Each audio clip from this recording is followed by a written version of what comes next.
warahmatullahi wabarakatuh. Waalaikumsalam warahmatullahi wabarakatuh. Alhamdulillahirabbil alamin.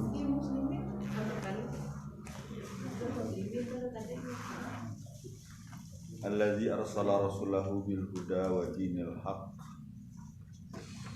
liyuzhirahu 'ala dini kullih walau karihal kafirun. Asyhadu an la ilaha illallah Muhammadan abduhu wa rasuluh. Allahumma sholli ala Muhammad wa ala alihi wa ashabihi ajma'in.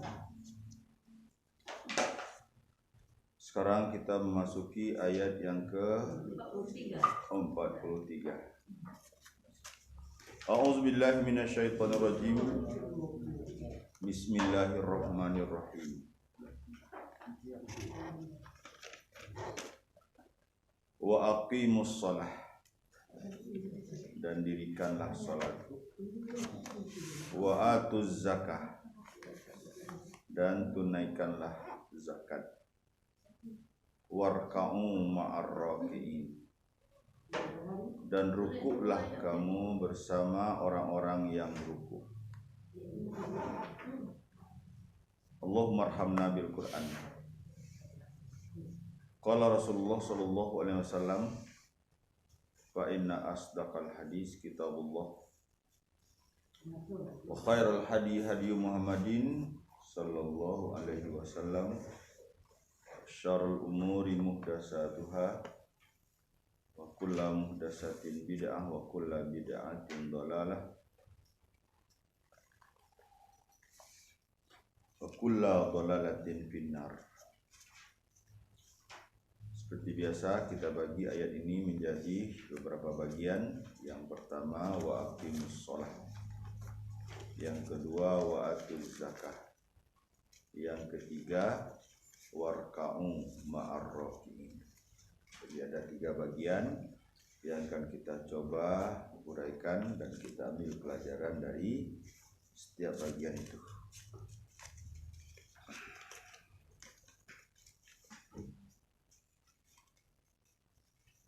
Surah 2 ayat 43.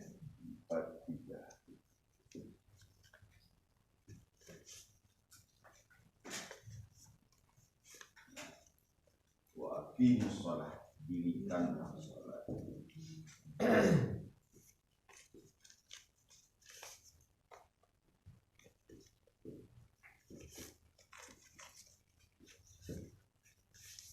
Terus wa atuz zakah, tunaikanlah zakat, bayarkan.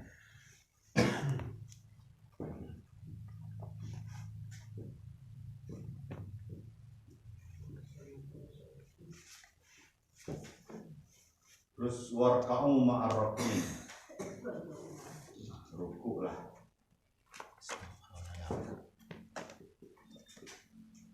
bersama orang-orang yang rukuk.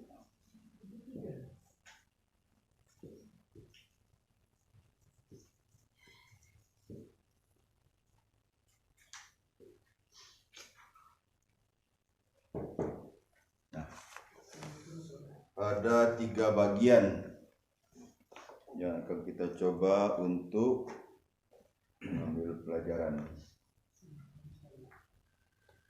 Kayaknya di dalam ayat ini semuanya isinya perintah, kan? Ini sholat, perintah. Wa atuz zakah, perintah. Warka'u ma'ar raki'in, juga perintah. Perintah sebagaimana sudah kita sampaikan itu lil wujub, akan menjadi wajib kalau yang memerintahkan itu Allah.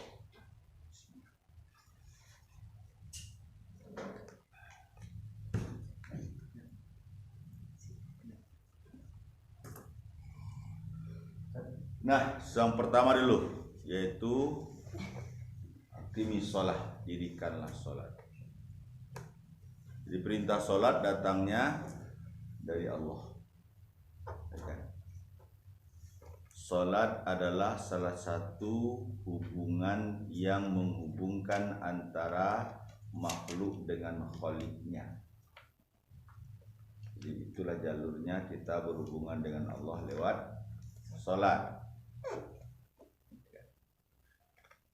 Salat adalah kewajiban kedua setelah kita mengucapkan syahadat.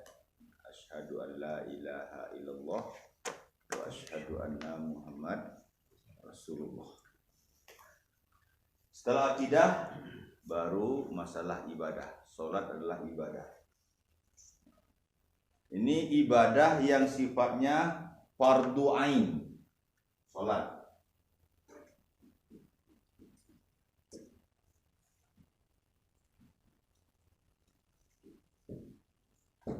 Fardu ain artinya kewajiban yang tidak bisa diwakilkan. Jadi kalau tidak kita kerjakan, tanggung dosanya. Berbeda kalau namanya fardu kifayah.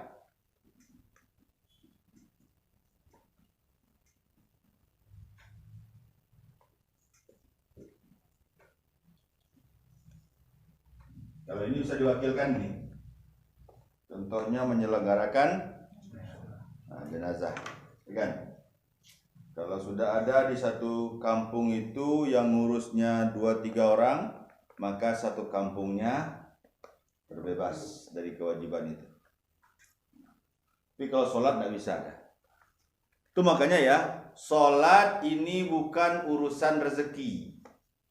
Karena orang kaya diwajibkan sholat, orang miskin diwajibkan sholat. Itu kadang-kadang orang kan salah kaprah.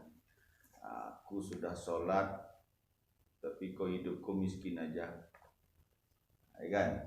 Jadi dikaitkannya antara sholat dengan rezeki. Kalau soal rezeki itu soal jalur lain, ya kan? Jalur kepada takdir lagi itu. Ya. Jadi kalau jalurnya takdir itu Allah sudah tetapkan bahwa memang dalam kehidupan dunia ini ada yang dilapangkan rezekinya, ada yang dibatasi rezekinya, ya kan? Atau disempitkan. Jadi kalau ayat menyebutkannya, coba kita lihat di ayat yang lain yang bicara tentang masalah sholat, surat 13. Ayat yang ke-26 kalau nggak salah. Allahu yabsutur rizqa liman yasha wa yaqdir. Kan? Wa farihu bil hayatid dunya.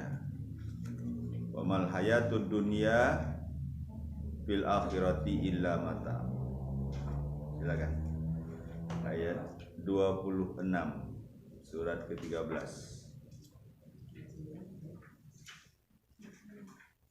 Sudah dapat? Bismillahirrahmanirrahim. Allah melapangkan rezeki bagi siapa yang Dia kehendaki dan membatasi bagi siapa yang dikehendaki. Mereka bergembira dengan kehidupan dunia, padahal kehidupan dunia hanyalah kesenangan yang sedikit dibandingkan kehidupan akhirat. Kan? Jadi ini sudah rencana Allah. Masalah rezeki ada yang dilapangkan, ada yang dibatasi. Ya kan? Ayat surat 13 ayat 26, ya kan? Jadi Allah sendiri yang punya aturan. Ada yang Allah lapangkan.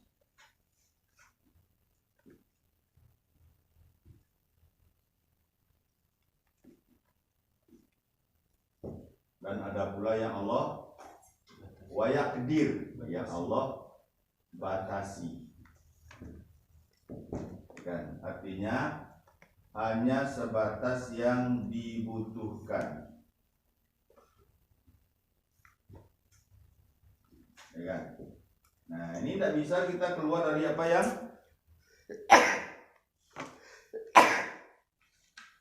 sudah Allah takdirkan itu. Nah, Lihat kenyataannya. Berapa banyak orang yang berusaha untuk jadi orang kaya tapi tidak kaya-kaya. Ya kan? Nanya sebatas cukup aja. Ya. Walaupun tinggi sekolah. Nah, ini juga dia. Jadi ilmu tingginya sekolah atau titel yang berenteng yang dia punyai belum tentu membuat dia jadi kaya. Karena ini soal Allah, soal takdir yang sudah ditetapkan oleh Allah. Ya kan? Jadi ini yang perlu kita pahami bahwa rezeki bukan urusannya dengan ibadah. Ibadah itu soal kewajiban. Soal rezeki itu soal ketetapan Allah. Ya kan? Dan orang sering menjadikan berburuk sangka kepada Allah dengan rezeki yang dibatasi atau yang sekedar yang dibutuhkan dia dapatkan. Padahal itu bukan menunjukkan kemuliaan atau kehinaan seseorang. Contoh lagi kita munculkan ayat yang lain, yaitu surat yang ke-89 surah Al-Fajr ayat 15 dan 16. Wa amal insanu iza mabtalahu fa akramahu wa na'amahu fa yaqulu rabbi akraman. Wa amma iza mabtalahu fa qadara alaihi rizqahu fa yaqulu rabbi ahanan. Dapat? Ya, surat 89 Al-Fajr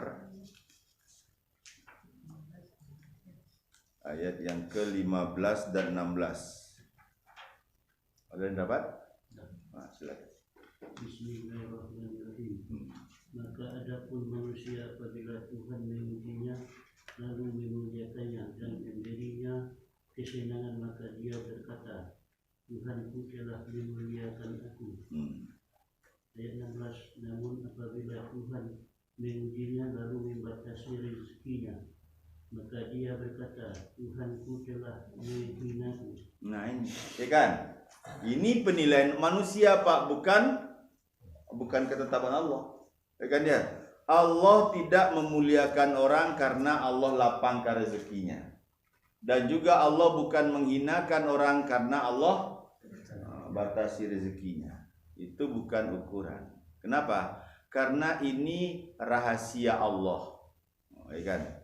Rahasia Allah itu kadang-kadang otak manusia tidak sanggup menembusnya. Ya. Bahkan dinyatakan dalam hadis Nabi, makanya hadis Nabi itu salah satu bentuk hikmah. Hikmah itu rahasia yang hanya Rasul yang bisa membongkarnya.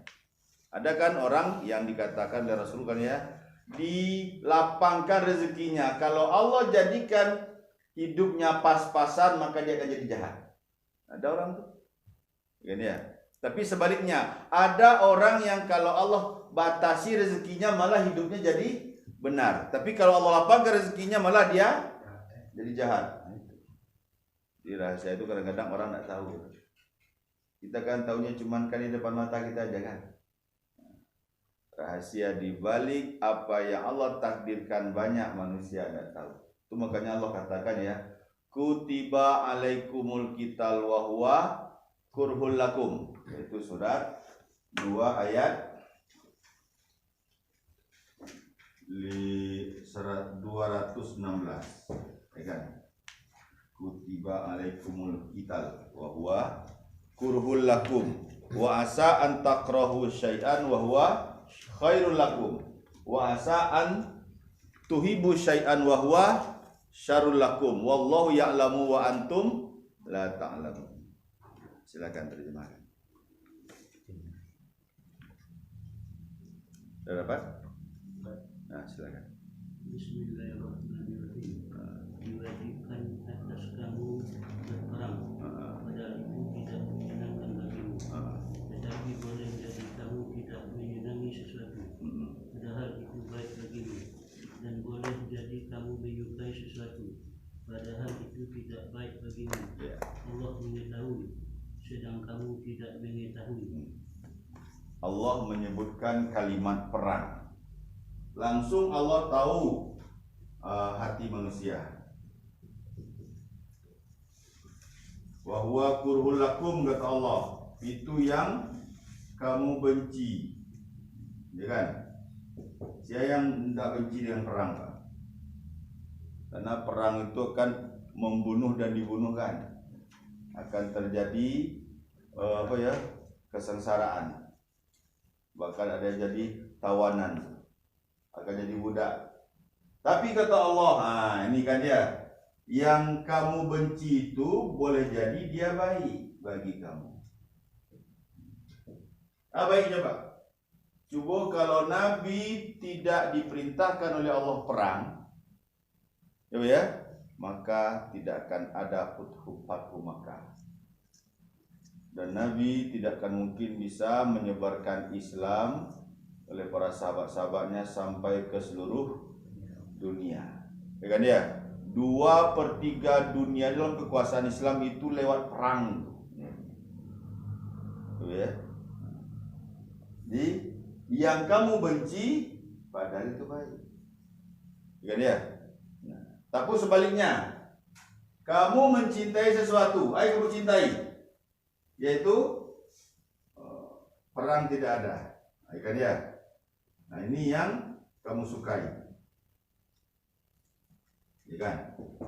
Tapi apa akibatnya? Cek negeri awak kan ulama-ulama memfatwakan tidak ada perang di Indonesia, kan ya? Jadi orang banyak awak yang terbunuh. Apa pembelaan kita? Karena udah sebut sekali, kan ya? Ini akibat apa nih? Karena tidak ada perang, sehingga agama Islam dikangkangi sembarang aja semua orang kafir dan tidak ada pembelaan. Kan ya? Orang munafik. Ya kan? Itu akibat apa tuh? Karena macam itulah ustadz-ustadz menyampaikan kaji. Indonesia tidak ada perang.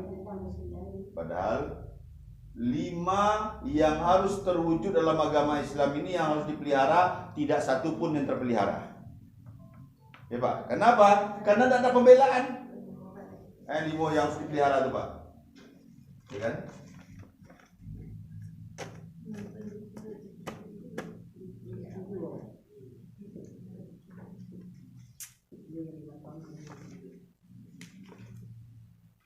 Dan satu pun tidak ada yang terpelihara, Pak. Nah, inilah yang jadi buat kita ini terhina semuanya. Apa itu? Din, ya kan? Gam, mal, terus nasab, terus akal, ya kan? Tak satu pun yang terpelihara. Karena tidak ada yang menjaganya. Akhirnya tidak ada wibawa yang 5 ini, Pak. Kalau di zaman Rasul berwibawa. Kalau di zaman Rasul ada orang yang pindah agama, apa? Dipancuang lehernya.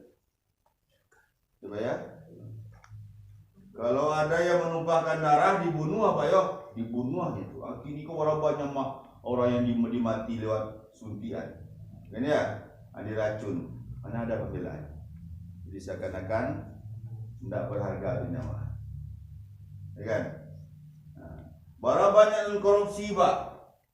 Malah dia berpesta pora di atas penderitaan orang lain, kan? Tidak ada yang dipotong tangan, apalagi dibunuh. Ya, berapa banyak nasab tidak jelas lagi, gara-gara banyak perzinaan. Bahkan baru-baru terangkan dia. Kata tuang pun di batang agam tu anak dia, anak ketek dia tu, dia hasil zina kan, ya kan dia. Jadi tidak jelas lagi nasab, kasihannya panggil bapak karena sudah merajalelanya terjadinya perzinaan. Nah kan menghinakan semua kan. Terus akal lewat narkoba, ya kan dia, mabuk segala macam. Akal orang kini kolah tumpul, Pak. Lah tidak bisa lagi membedakan mana yang baik dan buruk lagi, kan ya. Dan ketika bau cucuk hidung. Ini tidak terpelihara gara-gara apa ini? Ya gara-gara tidak ada yang pembelanya. Pembelanya di zaman Nabi ya perang. Tapi itu yang kau benci kan? Akhirnya lihat hasilnya. Ya kan? Nah, ini. Jadi kalau aturan Allah ini tidak ditegakkan, maka kehinaan yang akan kamu terima. Kan gitu. Nah, kita kembali ke pokok kaji. Aqimis sholat. Dirikan sholat. Sholat ini awalu ma yuhasabu yaumal qiyamah as-sholat. Awal sekali nanti persidangan pada hari kiamat adalah sholat. Apabila sholat diberes, maka dianggap seluruh amalan beres. Tapi kalau sholatnya sudah rusak, maka seluruh amalan akan dianggap rusak. Ya kan? Terus baru tahap kedua dari ayat itu adalah wa'atu zakah. Tunaikan zakat. Nah, kenapa Allah kaitkan antara aqimis shalah dengan wa'atu zakah? Kalau aqimis shalah tuh jalurnya Pak hablum minallah, hubungan dengan Allah. Tapi kalau wa'atu zakah itu hablum minan nas, hubungan dengan manusia. Islam itu yang sempurna Pak. Di samping Allah menjaga hubungan dengan Allah, tapi juga menjaga hubungan dengan sesama manusia. Ya kan ya? Jadi awal ceritakan tadi itu masalah kaya dan miskin kan ya? Jembatannya lewat apa tuh Pak? Lewat zakat lah tuh. Atau lewat infak, ya kan? Nah, maka untuk menghubungkan antara si kaya dengan si miskin, ya lewat infak, ya lewat zakat, supaya yang bukit tidak bertambah tinggi dan lurah tidak bertambah dalam. Nah, ya. Itulah yang menjembatani. Orang kaya biarlah dia kaya, tapi yang miskin tidak melarat. Nah, itu jalurnya lewat zakat. Ya. Itu bahkan ya Allah kaitkan antara sholat dengan memberi bantuan makanan. Nah, contoh surah Al-Maun ya kan ya. Antara hablum minallah dan hablum minan nas dianggap oleh Allah pendusta agama. Ya kan? Nah, coba lihat lagi ayatnya itu ara'aital ladzi yukadzibu biddin fazalikal ladzi yad'ul yatim wala yahuddu ala ta'amil miskin fawailul lil musallin allazina hum an salatihim sahun allazina hum yuraun wa yamnaunal maun. Nah, lihat tuh 5 yang Allah anggap pendusta agama, malah yang jalurnya kepada Allah secara langsung cuma 1 Pak, yaitu aqimis shalah. Apa tuh? Fawailul lil musallin allazina hum an salatihim sahun. Itu saja kan. Nah, selebihnya tuh hablum minan nas tuh, ya kan? Fazalikal ladzi yad'ul yatim, hablum minan nas tuh. Wala yahuddu ala ta'amil miskin, hablum minan nas tuh, ya kan? Terus allazina hum yuraun, hablum minan nas. Terus wayam naunal maun, itu juga hablum minan nas. Nah, lihat Pak. Jadi urusan agama ini yang paling banyak Pak adalah hablum minan nas daripada hablum minallah. Itu ya. Contoh, kehidupan berkeluarga. Itu hablum minan nas yang banyak atau hablum minallah yang banyak? Hablum minan nas. Ya kan dia? Makanya Pak, kehidupan berkeluarga adalah ibadah 24 jam. Ayo ya.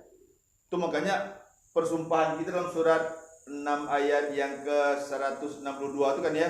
Kul inna solati wa nusuki wa mahyaya wa mamati lillahi rabbil alamin. Nah, kalau sholat Pak cuman jalurnya 1.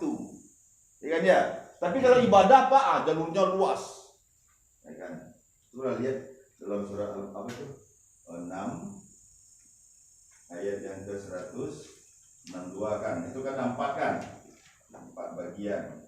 Kul inna sholati wa nusuki wa mahyaya wa mamati, ya kan, lillahi, ya. Yang lillah apa? Lihat nih, yang khusus sholat cuma satu, ibadah. Nah, ini kenapa Allah bedakan antara sholat dan ibadah, Pak? Padahal sholat itu ibadah bukan? Ya. Nah, tapi sholat secara khusus ini yang langsung kepada Allah. Tapi ibadah secara umum ini hablum minan nas nih. Beda. Hidup berumah tangga, hidup mengurus anak, hidup mencari rezeki, kan ya?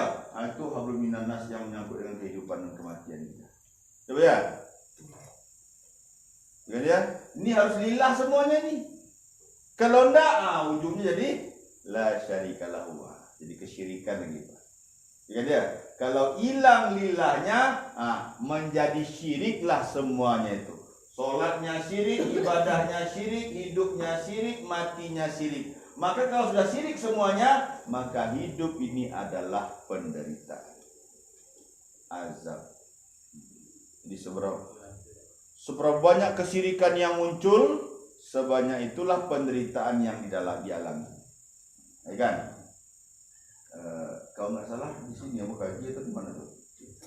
Masalah sanulki fi qulubil ladzina kafaru ru'bi bima asyraku billah ma lam yunazil. Dari skor tinggi ya. Nah, kita ulang sih. Itu surat 3 ayat 151. Nah, lihat Pak. Dahsyatnya kalau sudah syirik. Ya Pak ya? Kalau sudah tidak lagi lillah sholatnya, ibadahnya, hidupnya akan manusia. Kita terjemahkan ya. Surat 3 ayat 151. Sanulki fi qulubil ladzina kafaru ru'ba bima asyraku billah ma lam yunazzil bihi sultana wa ma'wahu jahannam. Kan? Sudah dapat? Nah, silakan terjemahkan.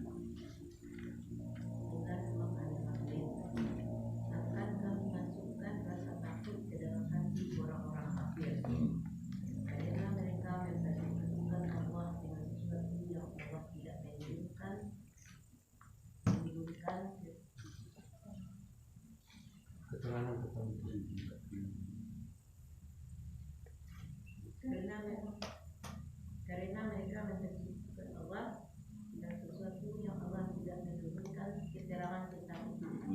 Dan tempat kembali mereka ialah neraka. Dan itulah seburuk-buruk tempat tinggal bagi orang-orang zalim. Tuh, dia. Jadi ini kontan loh Pak. Kalau sholatnya bukan lillah, ibadahnya bukan lillah, hidupnya bukan lillah, matinya bukan lillah, maka yang muncul adalah kesyirikan. Ya kan? Maka Allah masukkan rasa takut. Jadi walaupun KTP-nya dia orang Islam, ya kan? Kira-kira lah orang yang sholat itu orang Islam kan? Ya kan? Orang yang beribadah itu orang Islam kan? Nah, tetapi Allah sudah pandang dia kafir. Kalau sudah syirik, maka persis kayak ayat ini. Kafir, syirik, ya kan ya?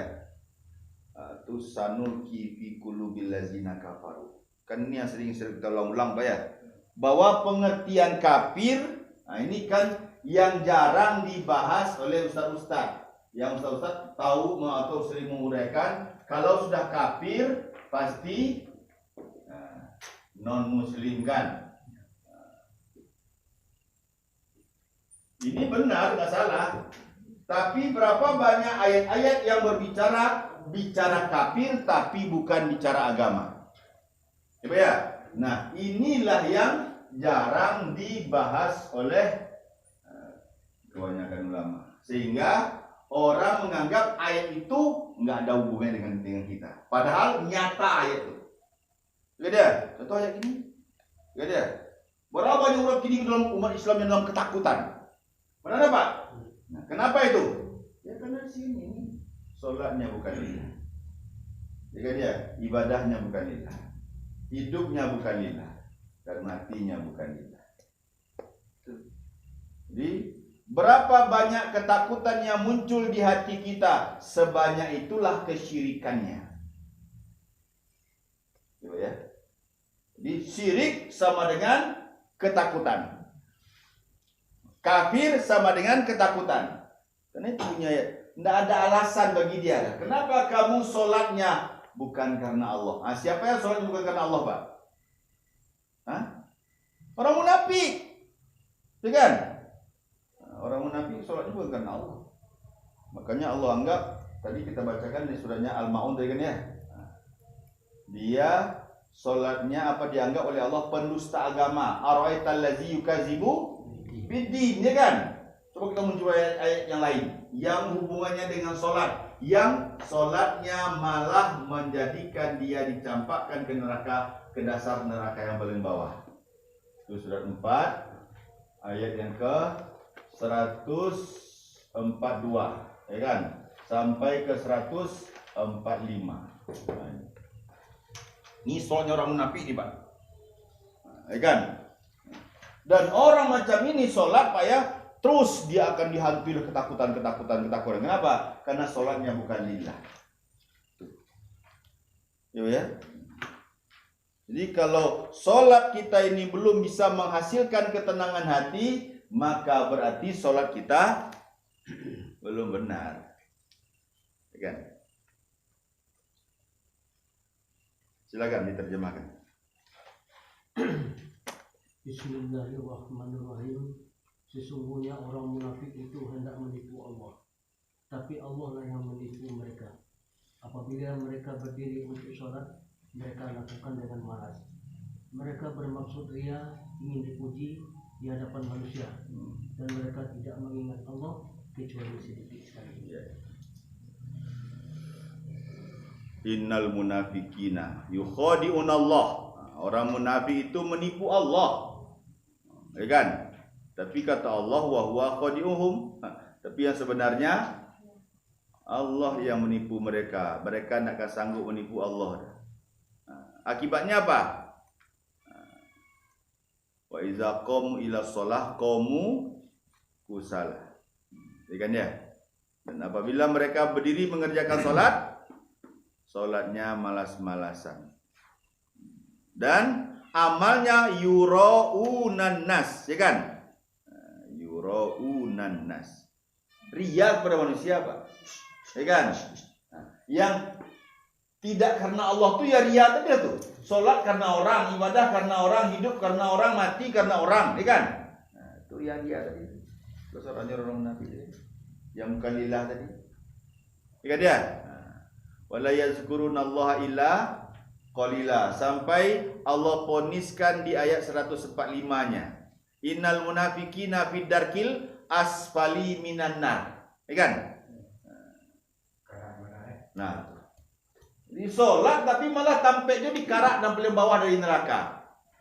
Kan tragis kan? Nah, ini. Itu Allah yang menyatakan. Kalau ibadah kita, hidup kita, mati kita, sholat kita bukan lillah, maka jalurnya ke neraka. Nah, ya.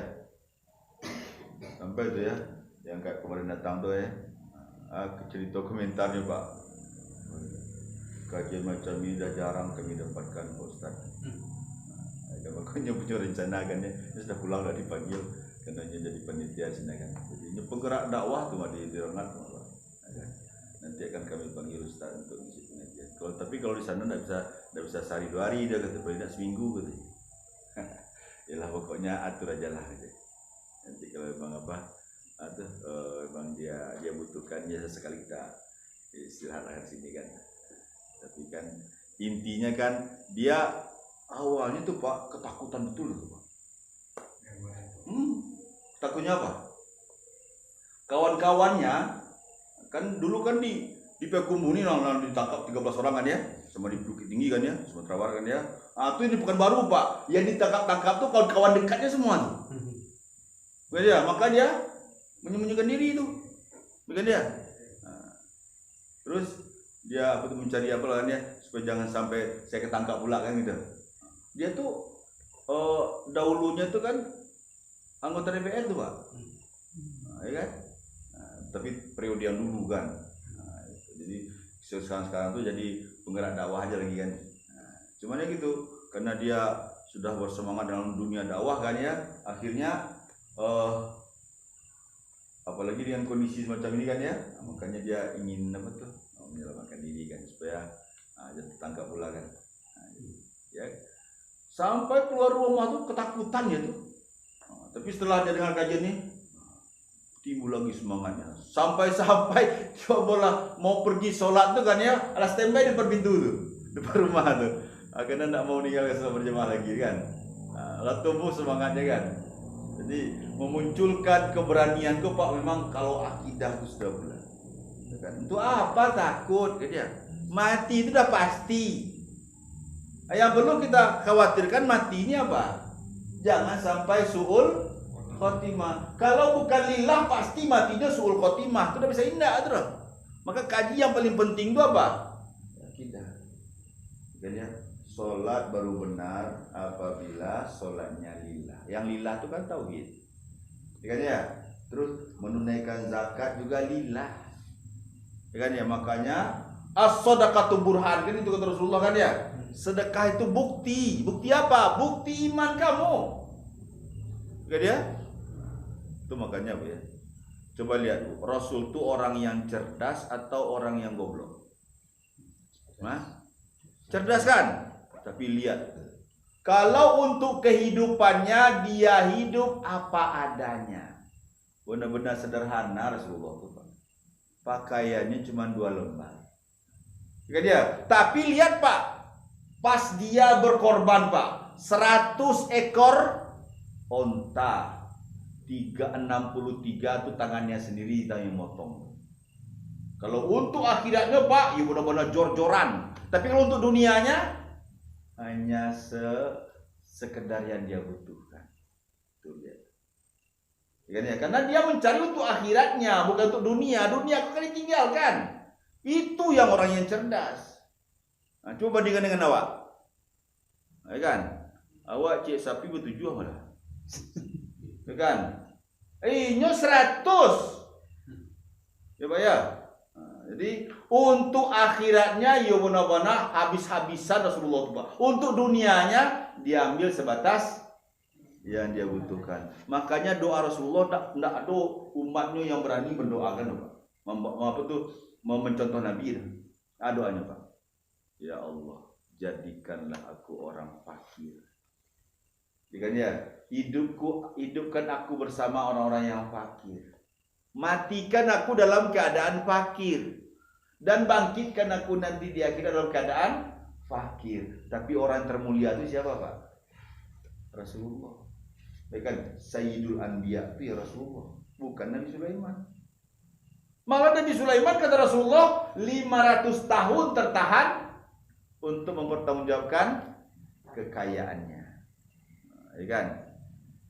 Jadi yang cerdas tuh ya yang mengopor ke akhirat. Pernah kita sampaikan Pak ya. Seperti firman Allah dalam surat yang ke 28. Ayat yang ke 77. Nah, lihat Pak, yang diperintahkan oleh Allah mencari akhirat, bukan mencari dunia. Wa bataghi fima ataqallahu daral akhirah. Kan itu bunyi ayatnya kan. Cari akhirat, karena tidak ada satupun di antara kita yang dijamin masuk surga. Nah, kok Nabi lah dijamin masuk surga Pak? Tapi akhirat orientasi. Kan ya? Ada Pak? Ya, silakan terima kasih. Dan carilah pahala negeri akhirat dengan apa yang telah dianugerahkan Allah padamu. Tetapi janganlah kamu lupakan bagianmu di dunia. Dan buat baiklah dan berbuat baiklah pada orang lain sebagaimana Allah telah berbuat baik padamu. Dan janganlah kamu berbuat kerusakan di muka bumi. Sungguh Allah tidak menyukai orang yang berbuat kerusakan. Itu kan dia yang disuruh oleh Allah Pak mencari akhirat. Ya kan? Jangan lupa dunia. Tuh akhirat. Kau yang disuruh cari Pak. Kenapa? Karena di akhirat tuh Allah sediakan 99. Dunia jangan dilupakan. Nah, karena dunia itu satu cuman. Nah, kini lihat orang mencari dunia yang utama atau mencari akhirat yang utama. Nah, kok kata dah goblok tu. Kata balik kan? Kalau misalkan nilai nominal PT dah kan dia. Dunia 1 jutanya. Kalau untuk akhirat 99 juta. Nama kau pilih. Hah? Babu. Kerajo sama. Ya kan? 1 untuk dunia. 99 untuk akhirat. Nah ini kok belum final kok.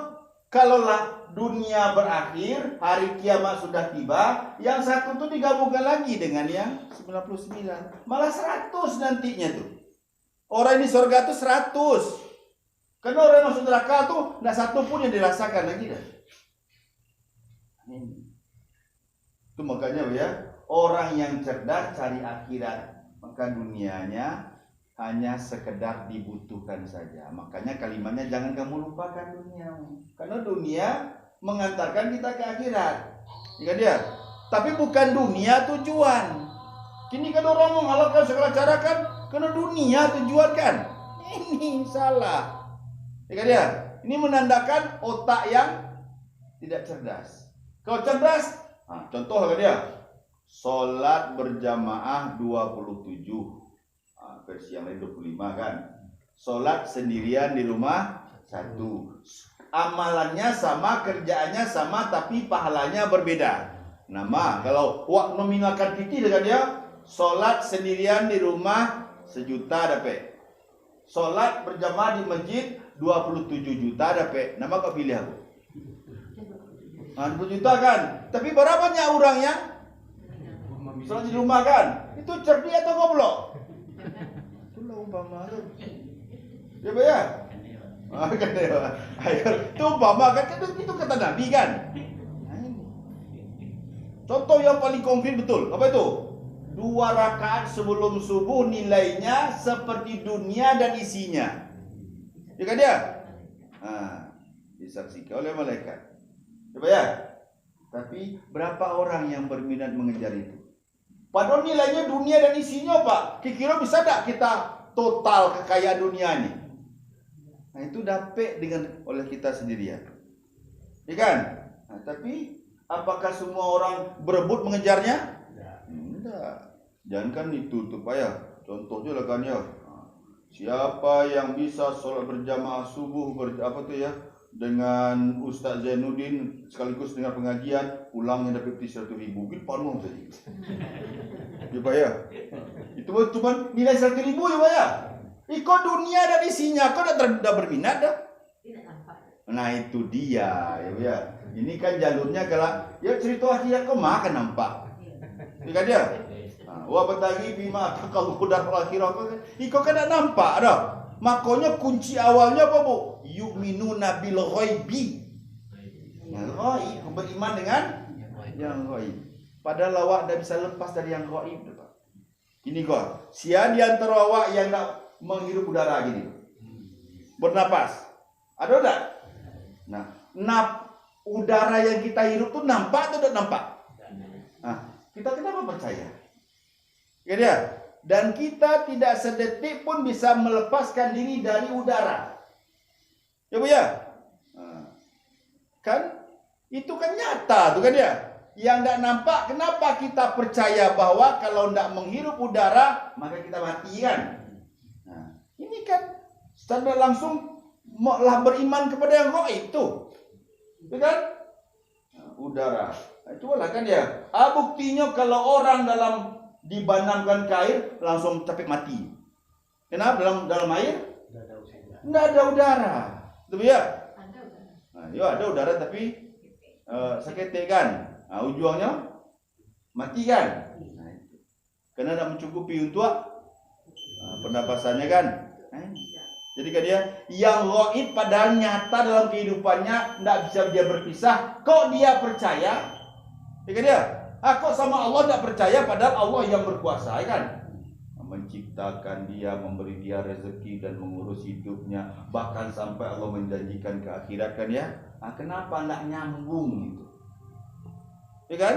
Coba berdialog dengan orang-orang ateis itu kan ya. Kamu bernapas enggak? Ya kan? Yang udara yang kamu hirup tuh kira-kira kamu lihat enggak? Ya kan? Anda kan bisa aja jawab gitu. Ya kan? Ah, tapi kenapa kamu udah percaya sama Allah? Padahal yang menciptakan udara itu siapa? Allah kan. Nah, yang menciptakan kamu siapa? Allah kan. Ini masalahnya kan. Karena memang iman itu kan memang harus ini yang ditumbuhkan kan. Tapi karena salah melangkah dari awal atau orang tua yang mendidik kita salah, akhirnya pemahaman kita jadi salah.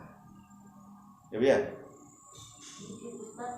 Yang apa tadi din dan mal, apa tadi bisa 5 yang harus dipelihara. Iya. Ya kan? Apa itu din itu? Din itu agama, Bu. Ya kan? Terus dam itu darah. Nah, darah itu artinya kan ya, jangan sampai, kalau bahasa bebasnya, jangan sampai gampang-gampangnya membunuh orang gitu. Ya kan ya? Akan ada hukum kisos juga. Kisos tuh orang yang membunuh dibunuh kan ya? Dalam surah Al-Baqarah ayat 178 kan? Nah, kini lihat buat orang yang bunuh gampang saja dah. Makan, seakan-akan tidak ada sanksinya. Nah, berapa ribu orang lama tiba. Ada pengadilannya. Makan. Tapi apakah pengadilan Allah tidak ada nanti? Ya ada, ya kan? Itu makanya Malik Yaumiddin. Ini kan dia. Nah, kembali kepada akhirat lagi kan? Nah, itu. Jadi sebenarnya kita sudah dididik untuk memikirkan akhirat, karena setiap kita baca Al-Fatihah terus Allah memunculkan memori kita tentang akhirat kan. Walaupun kamu di dunia teraniaya, tapi tetap ada pengadilan hari akhirat. Makanya din, ya Malik Yaumiddin. Nah, kan? Jadi kalau orang merenungilah arti yang dia baca, Pak ya, mungkin tidak terlalu risau lah dia mikirkan dunia. Karena dunia kau singgah lalu cuma. Ya, itu yang tidak apa. Terus yang terakhir warka'u ma'arraqiin. Ini kan secara langsung nih Pak ya, ini mengajarkan kepada kita supaya kita ini bersatu.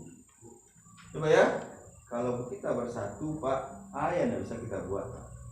Semua program kafir itu bisa kita hancurkan semuanya. Tapi karena kita tidak bersatu, karena ayat ini tidak terwujud Pak, maka akibatnya macam inilah akibatnya. Dan yang 5 ini tidak terwujud loh Pak. Kenapa? Karena tidak ada persatuan. Ya dia. Nah, ini masalah. Jadi kalau kita pikir-pikir kan yang salahnya aturan Allah atau kitanya yang salah? Kita yang salah. Maka kita pura-pura ada macam ini gara-gara warka'u ma'arraqiin kau tidak terwujud. Ya kan ya? Ini masalah. Atau bahasa yang lainnya itu kan ya, wa'tasimu bihablillahi jami'a wala tafarraqu. Surat 3 ayat yang ke-103 kan. Kalau ini terwujud Pak, maka tidak akan terwujud ayat ini loh Pak. Ya kan? Ini akibat tidak terwujudnya ini, makanya jadinya ini. Nah, ini yang kita rasakan sekarang yang ini Pak. Gara-gara ini tidak terwujud. Ya kan ya? Gara-gara warka'u ma'arraqiin tidak terwujud. Ya kan ya? Kalaulah umat Islam ini warka'u ma'arraqiin, anak tamu kamu sholat ke Pak dengan warga sekolah Pak ya. Ini bukti kan? Kan rukuklah kamu bersama orang-orang jauh. Ya. Itu bagi laki-laki atau untuk semua Pak? Kan untuk semua laki-laki dan perempuan ya sendiri. Nah, sedangkan perempuan dibolehkan sholat di rumah. Gimana tuh Pak? Ini yang jadi apa? Tapi kalau perempuan aslinya perintah itu kan untuk laki-laki. Jadi kalau kita kembali kepada Nabi kan ya, Nabi mewajibkan sholat berjamaah itu untuk laki-laki. Tapi kalau perempuan mau datang ke masjid, jangan dilarang. Ya, kalau ingin juga perempuan untuk mendapatkan fasilitas seperti yang dinyatakan Rasulullah kan ya, sholat berjamaah di masjid itu 27 kali sholat sendirian kan ya. Tapi wanita pun punya keistimewaan di rumah. Ya. Nah. Tapi Bu, nama kiniko yang lebih nikmat sholat di rumah atau sholat berjamaah di masjid? di tempat berjamaah di masjid. Nah, kan ya. Kalau nikmat berjamaah di masjid, ya pergilah ke masjid. Tapi penekanannya bukan untuk ibu-ibu, ya kan ya. Tapi kalau ibu mau, Nabi kan juga kan jangan dilarang, ya kan ya. Karena ada juga ibu-ibu ini kalau dia meninggalkan rumah, PT-petai anaknya lawangia kan ya. Enggak bagi ibu-ibu yang Sudah lewat bu ya, sudah lewat. Kalau nikmat sholat di masjid, ya ke masjid lah, ambil lah itu. Itu makanya bu ya, aku maaf bu ya, jangan lagi mengurus cucu lagi. Itu udah tugas ini, ya apa tuh nenek lagi dah. Tuh orang kayaknya tuh tugas awak anak awak dulu. Tuh bu ya, kok kini kau indah, aku cucu lo paci lo gini lah. Habis lo datang ke masjid lah, membenahi diri awak lagi kan ya. Kan tidak menangga itu wanita itu di rumah sebaiknya kan. Iya, ini kan ada fase-fasenya bu. Ya. Ya kan dia, kalau fasenya fase yang suasananya subur, ya kan dia, ibu tuh kalau meninggalkan rumah akan jadi masalah bagi dia kan, karena anaknya, karena memasak segala macam ya, maka lebih baik di rumah. Itu bahasa Nabi loh bu. Tapi kalau kamu datang ke masjid, beres urusan rumah, ya ambillah fadilah itu kan. Nah, ini. Jadi pahalanya kan sama tuh dengan bapak-bapak yang melakukan rukuk bersama orang. Nah, kalau ibu-ibu bu ya, ibu kan terbagi dua bu. Ya kalau tak Kan ya? ada masalah lagi di rumah gitu. Nah, itu dia kan. Ya, ibu kan dia. Ibu yang masih produktif. Iya masih Ya kan dia. Nah, yang produktif ya. Yang kalau dia pergi ke masjid wah, nah ini akan jadi masalah kan ya. Produktif ya. Nah, ini kan. Kalau ibu kok masih hamil, masih anaknya masih ketek-ketek kan, masih ngurus rumah. Kalau nyampe kamu saji ke buah, PT-PT kan sudah nyambung. Kan ya, anak kau maki ada saji kok. Amang gaduh orang malah kan. Nah ini, maka bagusnya dia di rumah. Dan orang macam ini bu, pahalanya 24 jam bu. Atau bu, mengurus anak pahala.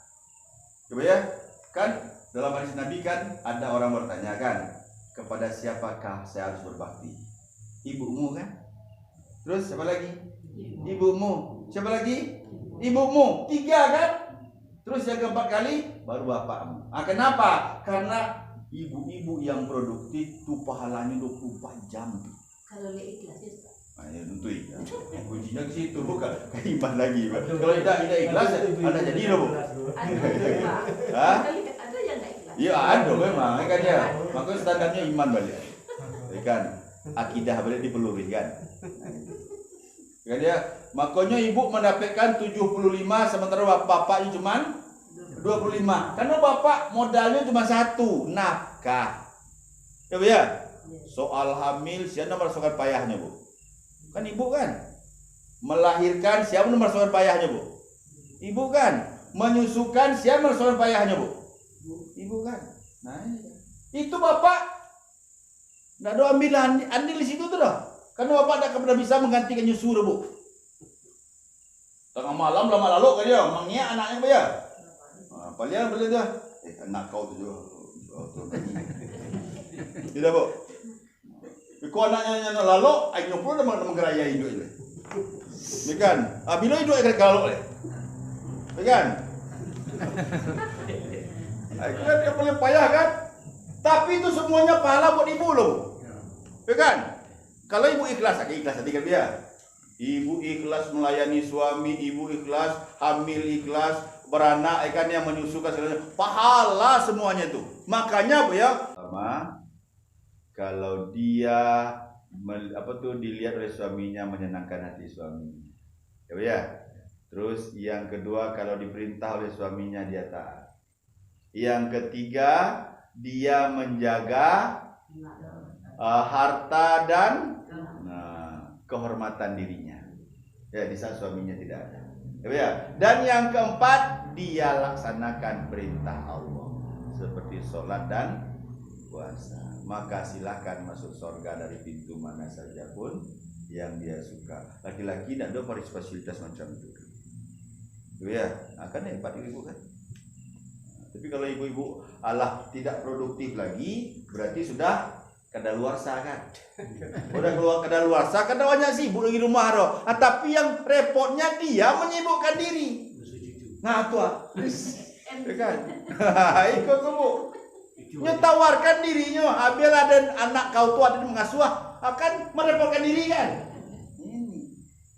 Padahal si anak mau menyuruh induk ke dia atau kualat ke dia, tapi induk malah yang menawarkan diri. Akhirnya kapan inyong untuk bisa khusus untuk ibadah lagi?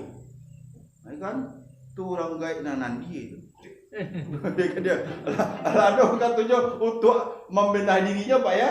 Nah, tapi malah ya memang itu ibadah juga kan.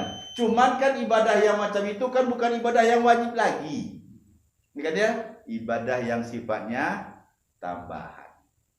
Coba ya. Jadi kini kok nama yang bisa kita prioritaskan kalau ibu-ibu gini kok. Nama rancak sholat di rumah atau sholat kamu saja? Kamu salah. Nah, bisa ibu dapatkan tuh karena ibu tak bisa lagi, hamil tak bisa lagi, kan udah menopause kan. Nah, itu kadang-kadang lo kan. Nah, ini nih Bu. Ibu bisa meraih yang 27 itu. Jadi pahalanya 27. Iya. Bisa ibu dapatkan. Ya. Ibu tidak bisa lagi mendapatkan pahala yang produktif itu lagi dah. Maka digantikan dengan yang model begini. Ah, itulah kebijaksanaan Rasulullah kan dia.